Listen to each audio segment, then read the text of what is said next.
Well, it's one of the top-rated shows on Netflix right now, and it's based in East Texas. The Hunting Wives is a steamy thriller that premiered this week on Netflix. It's inspired by the novel written by May Cobb, who grew up in Longview. And if you haven't started watching it yet, it is based in Maplebrook, a fictional East Texas town where Sophie moves from the big city and encounters a group of wealthy, well-connected East Texas women, the Hunting Wives.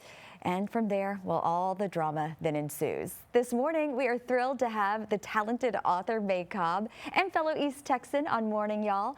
May, I started watching the show this week, and oh, the drama. Thanks for having me, Dana. So glad you're here. Well, you grew up in Longview, so how did East Texas and growing up here shape the world of Hunting Wives? Yeah, I love East Texas, and yes, I grew up there. I'm in Austin now, but I come back home as much as possible. And it's just such a unique setting with the deep pine forest.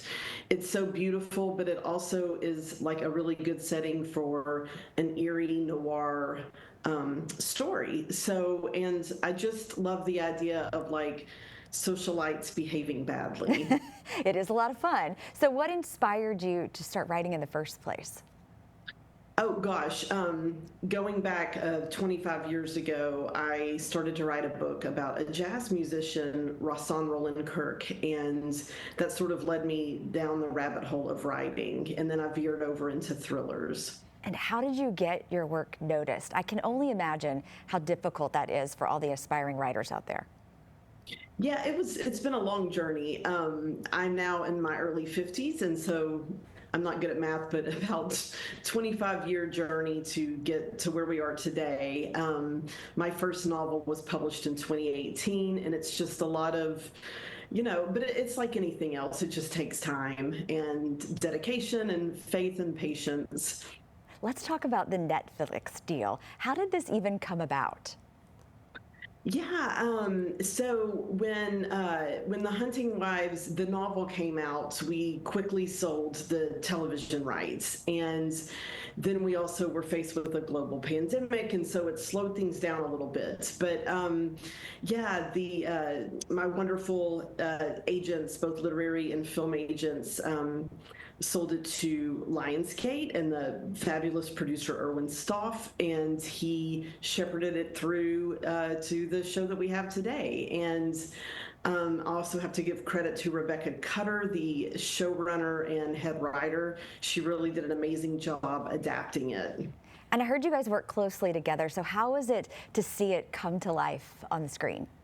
It was honestly surreal. I flew out for pilot week, and so I was there the whole week while we were shooting the pilot and watching the takes. And I remember there was this one moment during the skeet shooting scene, and we were out in this pasture, and then I heard one of the lines from my book, being spoken by one of the actresses, and I was like, wow, it just gave me the chills. So I'm such a huge fan of the show because I feel like they took my book and then made it into a very binge-worthy series. So it's just been a delight.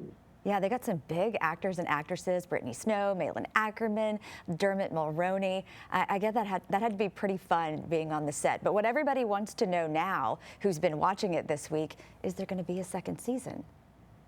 We're waiting to hear. I really, really hope so.